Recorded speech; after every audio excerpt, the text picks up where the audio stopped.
A'udzubillahi minasyaitonirrajim. Bismillahirrahmanirrahim. Assalamualaikum warahmatullahi wabarakatuh.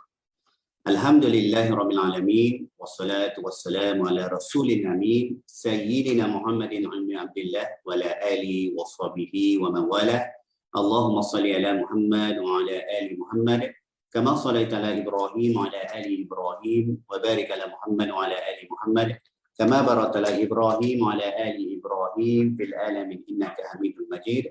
Allahumma inna nas'aluka ilman nafi'a wa rizqan thayyiban wa amalan mutaqabbalan wa dinan qayyima wa yaqinan shadiqan wa imanan kamilan. Amin amin ya rabbal alamin. Amma ba'd. Baik, alhamdulillah tsumma alhamdulillah. Rakan-rakan, adik-adik saya di sekretariat sebagai sekretariat pembangunan Bandar Wakaf Madinah Mawaddah. Salam Jumaat kita hari ini masih lagi di akhir bulan Rabiul Awal.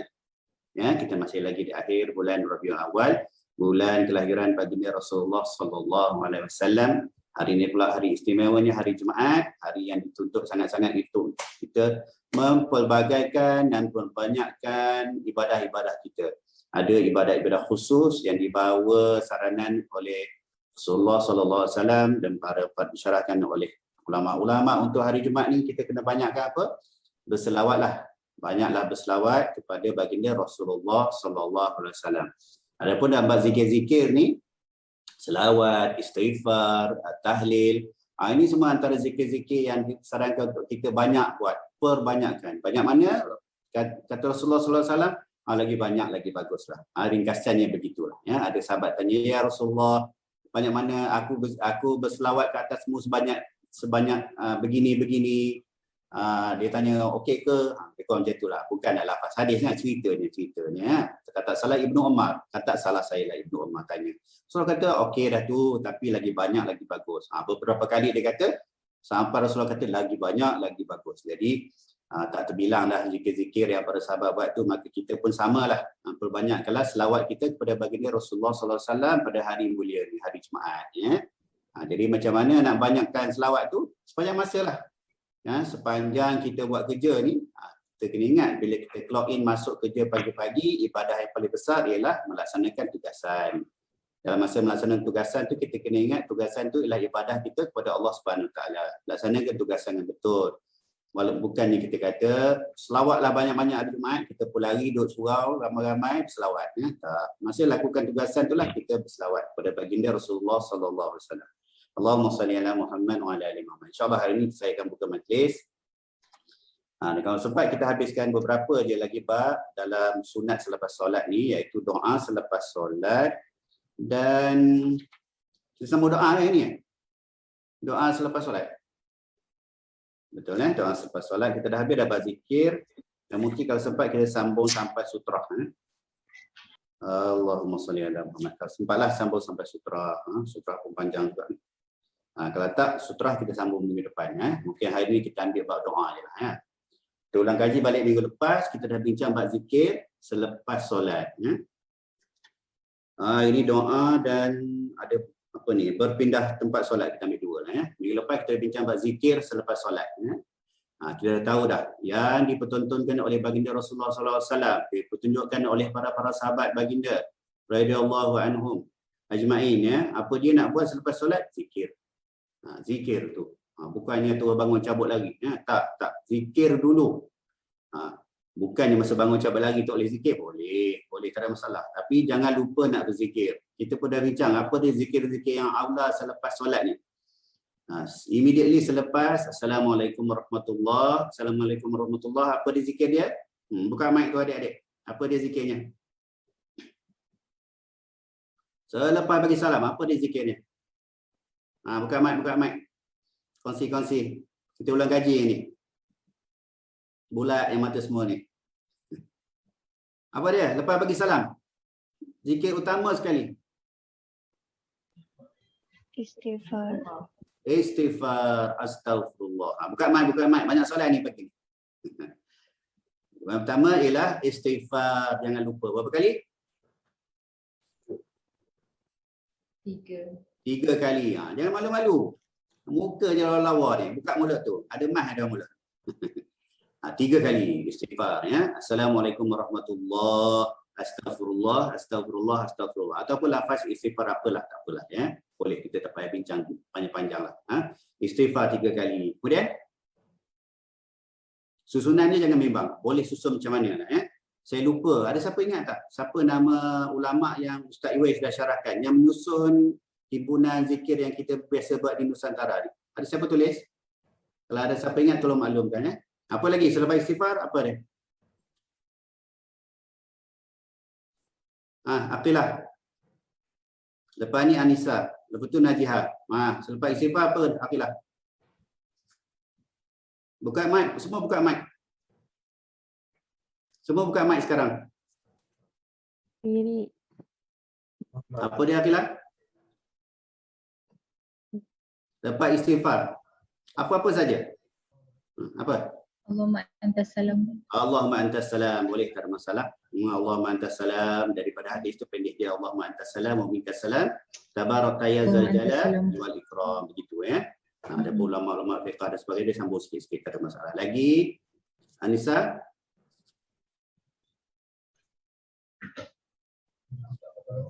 Cepat fikir seorang. Setiap seorang fikir satu zikir dah. Allahumma antas salam apa dia? Apa? Ayat kursi. Ayat kursi boleh. Jangan sekali-kali tinggal baca ayat kursi selepas solat. Semua buka mic, jangan tutup mic. Tak habis ke solat. Jangan sekali-sekali tinggal ayat kursi selepas solat ya. Jangan sekali-kali. Sebab daripada hadis yang sahih tu, siapa yang melazimi ayat kursi selepas solat, setiap kali selepas solat, apa dia janjinya? Rasulullah janji apa? Buka mic semua. Apa dia janjinya? Siapa yang tak tinggal ayat kursi selepas solat, apa dia janjinya? Pasti dia masuk syurga. Yang memisahkan dia daripada syurga hanyalah mati. Ya. Daripada hadis tu, siapa yang baca ayat kursi setiap kali selepas solat, tak ada apa yang memisahkannya daripada syurga melainkan mati. Wajiblah kita mati dulu sebelum masuk syurga. Lagi Najihah, apa lagi zikir lepas solat? Selawat ke atas Rasulullah SAW. Boleh selawat, tak ada masalah, bagus. Lagi? Amar? La ilaha illallah wahdahu la syarikalah. Tasbih, tahmid, takbir, tahlil. Ya. Dianjurkan tasbih, tahmid, takbir ialah berapa kali? 33. Ditutup dengan la haula wala quwwata illa billahil aliyil azim. Cukup 100 ya. Apa lagi bilangan lain selain pada 33, 33, 331? 3 pun boleh. 3 tu dah sebab boleh, semua boleh lah sebenarnya ya. Segi boleh, semua boleh. Subhanallah, alhamdulillah, wallahu akbar pun boleh. Subhanallah, walhamdulillah, wala ilaha illallah, wallahu akbar boleh. Sekali. Itu sekali ya tu, sekali pun boleh. Boleh, semua boleh ya. Tapi antara bilangan lain selain 33 ialah 11 contohnya, 10 ya. 7 ya, begitulah. Sebab tu ada orang susun tasbih tu 7 kan. Tasbih kecil kan 7. 7 pun boleh, 10 pun boleh, 11 pun boleh. Tapi yang paling aulanya 33 lah. Tapi tak setiap kali kita boleh buat 33 kan. Ada masa kita lorat, nak kerja dan sebagainya, maka sambil jalan tu buatlah seberapa banyak. Tetapi kata kuncinya ialah buat. Jangan tak buat. Kalau kita nak cepat pun buatlah. Kita dah ulang-ulang banyak. Mungkin ialah masyarakat umum sana, imam-imam pun tak buat. Ayat kursi yang banyak yang tinggal. Tapi kita yang dah ada sedikit ilmu ni, walaupun kita tak label imam, tak label ustaz, ustazah, kita buatlah apa yang tuan-tuan guru kita dah ajar. Zikir mesti ada, ayat kursi jangan tinggal. Kalau susun yang zikir pendek, astagfirullah, astagfirullah, astagfirullah, Allahumma antas salam wa minkas salam, tabaraka ya zal jalali wal ikram, la ilaha illallah wa la syarikalah, lahul mulku wa lahul hamd wa huwa ala kulli syai'in qadir. Allahumma la mani'a lima a'taita wa la mu'tiya lima mana'ta wa la yanfa'u dzal jaddi minka jadd. Ayat kursi, tasbih, tahmid, takbir 10 atau 11 kali. La haula wa la quwwata illa billahil aliyil azim. Tak sampai 5 minit. Sahih. 3 minit mungkin. Pendek sangat tu. Ya, bangun. Kan? Tak boleh. Tak lama pun. Jangan kita amalkan kebiasaan. Ya. Kebiasaannya, Tok Imam ni, saya Amar ni, malu kalau tak baca doa panjang-panjang. Malu. Tapi zikir kita tu kita pendek je. Astagfirullahalazim. Biasa kita berlagu panjang-panjang. 3 kali, 5 kali, 10 kali. Lepas tu kita pun Al-Fatihah. Lepas tu doa kita pun meleret-leret lah 5 minit. Dengan sedihnya, dengan panjang, dengan berlagunya. Padahal kita tinggal beberapa perkara yang juga aula yang ditundukkan oleh baginda Rasulullah sallallahu alaihi wasallam. Zikirnya jangan tinggal kursi dan sebagainya. Wallahu a'lam. Baik, pagi-pagi ni kita panas-panas badan sikitlah ya. Kalau tak tanya soalan kan. Saya tengok muka lawa je depan saya ni. Baik, untuk saya lupa nak check Facebook hari ni kalau ada sahabat-sahabat yang bersama kita. Belum ada. Ada live tak hari ni? Ada live. Allahumma salli ala Muhammad wa ala ali Muhammad. Di Facebook tak ada live Ada. Ada. Mungkin Facebook saya demam hari ni. Tak tunjuk notifikasi. Yalah, Facebook saya demam lah. Wallahualam. Untuk kalau ada kawan-kawan yang live, terima kasih. Tolong panjang-panjangkan, share dan like. Semoga memberi manfaat kepada kita bersama, insya-Allah. Hari ini kita sambung doa selepas solat. Doa selepas solat, muka surat 150 pada kitab yang baru ni ya. Kitab yang baru ni. Kalau anak kunci syurga lama, wallahualam, tengok bab doa selepas solat. Rasulullah sallallahu alaihi wasallam ditanya ya, ayu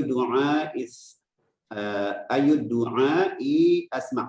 Qala jawful lailil akhir wa duburus salatil maktubah. Doa manakah lebih didengari, lebih hampir diperkenalkan? Tanya sahabat. Maka baginda Rasulullah sallallahu alaihi wasallam bersabda, doa pada malam hari dan doa yang mengiringi setiap kali selepas solat fardu. Begitu doa. Jadi banyak ketikanya waktu-waktu doa tu mustajab. Kalau kita tak ada ilmu ataupun kalau kita ada ilmu tapi tak amalkan, bab kata Tuan Guru Al-Fadil Ustaz Abdul Razak Abu Musa Sari, bukan ilmu itu yang menjadi tapi kesedaran itulah yang menjadi. Kalau kita ada ilmu, nescaya kita tak membazirkan waktu-waktu yang mustajab doa. Ada waktu mustajab doa susah kita nak dapat. Setiap malam ke kita boleh bangun solat tahajud? Saya lah, kalau saya tak lah. Ayah saya yang umur 82 tahun tu berpuluh tahun dah tak tinggal. Anak-anak dia ni, ya Allah, janggut je lebih tak dapat hari-hari. Jadi kita kena usaha, kena ada mujahadah nak mendapatkan ni. Doa pada malam hari. Susah. Ujung-ujung tu bolehlah insya-Allah sebelum subuh kan. Itu pun kalau bangun sebelum subuh. Ada kala terlepas, masuk bilik air dah dengar bunyi azan dah kat masjid kan. Dah terlepas. Jadi waktu ni waktu mustajab tapi kita kena usaha. Ada juga waktu lain yang mustajab tapi mudah untuk kita buat. Apa dia? Antara dua azan, antara azan dan iqamah. Pergi ke masjid, orang azan, kita solat sunat qabliyah. Waktu qabliyah dengan iqamah tu waktu mustajab doa. Itu bukan waktu nak berbual-bual. Bagi jemaah di masjid lah. Ini bukan waktu nak berbual. Ada je idea kita nak borak ya. Padahal ini waktu mustajab doa. Ni adik-adik kita pun sama. Katalah sembahyang kat rumah ya. Afdal perempuan sembahyang kat rumah. Nak pergi masjid boleh? Boleh. Dipersilakan. Katalah waktu sembahyang kat rumah. Dengar orang azan. Kita pun sembahyang qabliyah. Sebelum iqamah. Tak payah tunggu masjid lah iqamah. Maksud dia, in between kita sembahyang qabliyah tu, nak menunggu adik-beradik kita lain selesai solat sunat tu, baca doa. Sampailah kita pun naik iqamah kan, kita sembahyang jemaah kan. Jadi itu antara waktu-waktu yang mustajab doa. Apa lagi waktu mustajab doa ni? Siapa boleh kongsi satu? Hujan. Waktu hujan. Waktu hujan turun lebat, boom. Tapi tak dah dalam hadis tu tak dah terkata lebat ke tak lebat, wallahu alam. Tapi waktu hujan turun. Waktu hujan turun tu waktu tu baca doa. Baca doa. Lagi. Masa bila lagi? Musibah. Musibah Wallahu alam. Mungkin saya sikit dengan ilmunya ni. Masa kita berpuasa, masa kita bermusafir, banyak lagi waktu-waktu mustajab doa. Pada satu ketika pada hari Jumaat hari ni ada suatu waktu pada hari Jumaat pasti doanya diterima. Wallahu alam. Ada kata di antara dua khutbah pada waktu tu. Jadi kita perempuan, kita lah, adik-adik kita ni nak buat bila waktu tu lah kita semai Zuhur tu kan, baca doa. Lagi hari Jumaat, hari waktu apa lagi dikatakan selepas asar sebelum maghrib. Selepas asar sebelum maghrib, waktu yang kita boleh berzikir, baca maksurat ke, baca manzil ke dan sebagainya. Wallahu a'lam ya. Jadi doa selepas solat. Dalam hadis ni, doa pada malam hari dan doa yang mengiringi setiap kali selepas solat fardu. Baik, ke-9. Kita ambil 2 je lah hari ni ya, insya-Allah. Hari ni ada urusan sikit, mohon maaf. Kita habiskan. Ke-9, berpindah tempat solat kepada tempat lain untuk mengerjakan solat yang seterusnya lebih afdal. Berpindah tempat ke rumah bagi mengerjakan solat sunat. Itu yang terbaik. Tapi kita susahlah nak amal macam ni ya. Nak masjid jauh, nak balik pula semayang sunat kat rumah kan. Jadi kita tengok hadis ni, Al-Bukhari dan Imam Bukhari dan Imam Muslim merekodkan bahawa Rasulullah SAW bersabda, "Sallu ayyuhan nasu fi buyutikum fa inna afdalas salati salatul mar'i fi baitih illa al-maktubah." Wahai manusia, solatlah kamu di rumah kamu masing-masing. Sesungguhnya sebaik-baik solat seseorang itu adalah di rumahnya. Kecuali solat yang difardukan 5 waktu, maka di masjid lebih baik. Ini susah kita nak buat. Melainkan rumah kita sebelah masjid, boleh jalan kaki kan. Biasanya kita solat Fardiyah Ba'diyah kita pun di masjid lah. Kita tunggu solat yang seterusnya. Ada nota 10 ni. Kat mana 10 ni? Muka surat 193 tu ya. Pada nota tu daripada Zaid bin Sabit radhiyallahu anhu, beliau meriwayatkan anna Rasulullah sallallahu alaihi wasallam attakhadha hujratan qala hasibtu annahu qala min hasirin fi Ramadan fa shalla fiha layali فصلى بصلاته ناس من أصحابه فلما علم بهم جعل يقعد فخرج إليهم فقال قد عرفت الذي رأيت من صنيعكم فصلوا أيها الناس في بيوتكم فإن أفضل الصلاة صلاة المرء في بيته illal maktubah. Ini hadis yang lengkap ni. Bahawa Rasulullah SAW membuat satu ruangan, ini bilik pada bulan Ramadan. Rasulullah SAW asingkan diri dia, kepung sikit lah. Macam buat tirai macam tu lah. Dekat Masjid Nabi. Lalu beliau melaksanakan solat malam di bilik atau tikar di dalam kawasan tu. Tersebut dalam beberapa malam. Kemudian para sahabat mengikuti solat baginda. Ketika mengetahui apa yang mereka lakukan, baginda pun berdiam di rumah. Rasulullah SAW ada sebab dia, kenapa dia tak duduklah dekat masjid tu, dekat kawasan yang dikepung tu. Setelah itu baginda keluar seraya bersabda kepada mereka, "Sungguh aku mengetahui sebagaimana aku lihat apa yang kalian lakukan. Wahai manusia, solatlah kalian di rumah-rumah kalian. Sesungguhnya solat yang paling utama adalah solatnya seseorang yang dilakukan di rumahnya kecuali solat fardu." Hadis riwayat Imam Bukhari dalam Sahih Bukhari kitab Azan ya. Kita tak salah, kita dah baca dah hadis di mana sahabat-sahabat yang ikut Rasulullah SAW tu pada hari Rasulullah SAW tak keluar, apa sahabat buat? Dia baling-baling batu baling-baling batu ke rumah Rasulullah SAW, konon-kononnya nak beritahu Rasulullah, jangan lupa Rasulullah keluar dah muka yang agak marah, bagi tahu untuk solat masing-masing lah. Sebab Rasulullah SAW takut kelakuan solat malam tu diwajibkan. Bayangkan kalau solat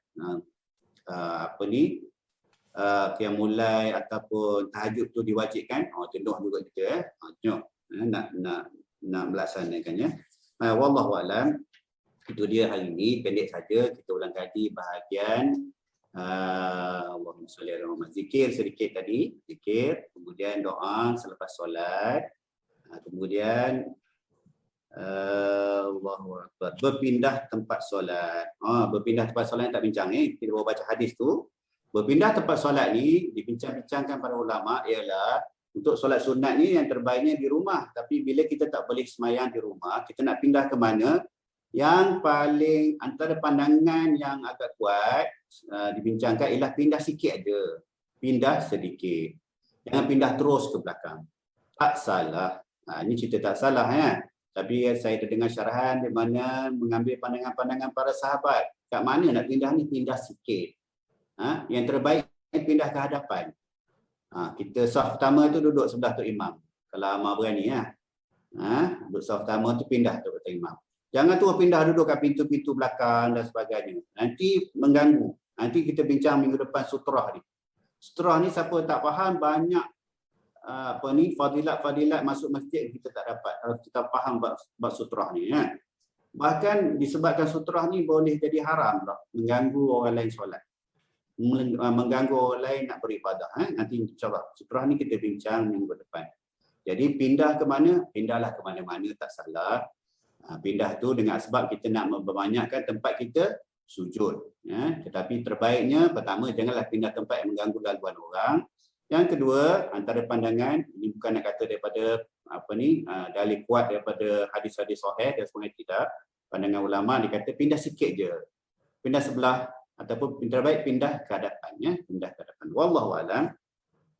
Kalau ada tuan-tuan guru yang melihat rakaman ni nak berkongsi-kongsi berkenaan dengan perkara-perkara furuk yang kecil-kecil macam ni yang mungkin boleh mencantikkan lagi amal ibadah kami, silakan boleh tolong, boleh kongsi di ruangan komen ataupun boleh masuk je dalam perbincangan kami pada minggu-minggu ke hadapan, boleh kongsi ya.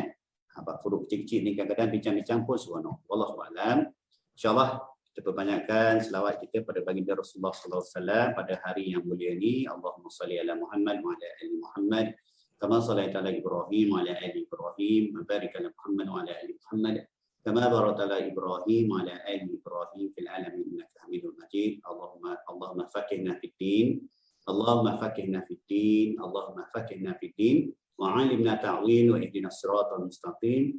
Siratal ladzina an'amta 'alaihim minan nabiyyin was-siddiqin wasyuhada'i was-shalihin wa hasuna ulaika rafiqa ya arhamar rahimin. Allahumma inna nas'aluka al-afwa wal afiyah fid dunya wal akhirah. Allahumma inna na'udzubika minal baras wal junun wal juzam wa min sayyidil asqam. Allahumma inna na'udzubika min jahdil bala wa darkis syaqa wa su'il qada wa syamatatil a'da wa utalid da wa qalbatir raja. Wa sallallahu ala sayyidina Muhammad wa ala alihi wa sahbihi wa barik wa sallim. Subhana rabbika rabbil izzati amma yasifun wa salamun ala mursalin walhamdulillahi rabbil alamin. Kafaratul majlis. Subhanallah wa bihamdika asyhadu an la ilaha illa anta astaghfiruka wa atubu ilaik. Wabillahi taufiq wa hidayah. Assalamualaikum warahmatullahi wabarakatuh. InsyaAllah kita bertemu Isnin, sambung tadabbur satu muka satu hari saja. Satu muka satu hari. Satu hari satu muka saja tadabbur Al-Quran insya-Allah. Assalamualaikum.